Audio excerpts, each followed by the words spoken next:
The Trump regime, aka the White House, has released an official statement about the episode of South Park from 2 nights ago. Before I read you a little snippet of the statement, I want to remind everybody that the creators of South Park signed a $1.5 billion with a B, a $1.5 billion deal just a couple days ago, right before the episode was put on the air, to produce 50 more episodes of South Park over the course of 5 years. So $1.5 billion is a lot of money for a TV show that does extremely well. I'm going to read you the statement. Trump White House spokesman Taylor Rogers told Rolling Stone on Thursday morning, the left's hypocrisy truly has no end. For years, they have come after South Park for what they labeled as offensive content, but suddenly they are praising the show. Just like the creators of South Park, the left has no authentic or original content, which is why their popularity continues to hit record lows.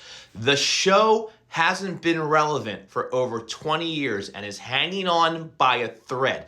I'm going to say that a second time. The show hasn't been relevant for over 20 years and has been hanging on by a thread. If the show hasn't been relative for 20 years and is hanging on by a thread, why did they just pay the creators of South Park $1.5 billion to make 50 more episodes over the course of 5 seasons? Use some common sense, MAGA. Also said South Park hasn't been relevant for years. South Park is always relevant. They make their episodes the week of release. So this episode that came out, they made it this week and they released it this week. They are always topical. They are always current with their topics. They may not age well because topics 20 years ago aren't the same topics as they are today, but this episode was extremely relevant. And I don't know many Democrats that complain about South Park. South Park makes fun of everybody. They made fun of every president who has sat in the office during South Park's tenure.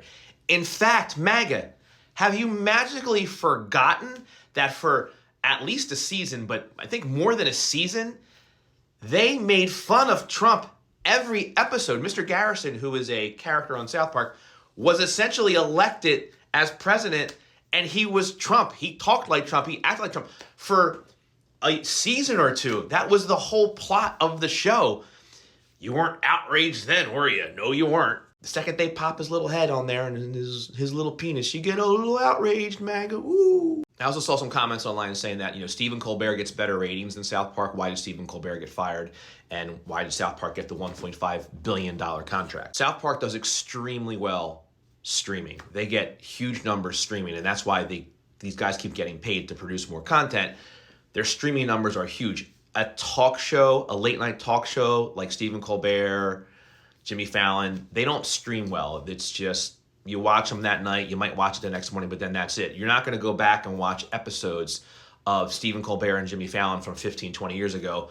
I know many people, including myself, who have gone back and watched episodes of South Park on streaming services from many, many years ago, and they'll just stream the whole thing. It's like background noise, It's like Bob's Burgers for me. It's sort of like my background show that's always on. But that is why South Park got a $1.5 billion contract, and part of the reason why Stephen Colbert got his show canceled.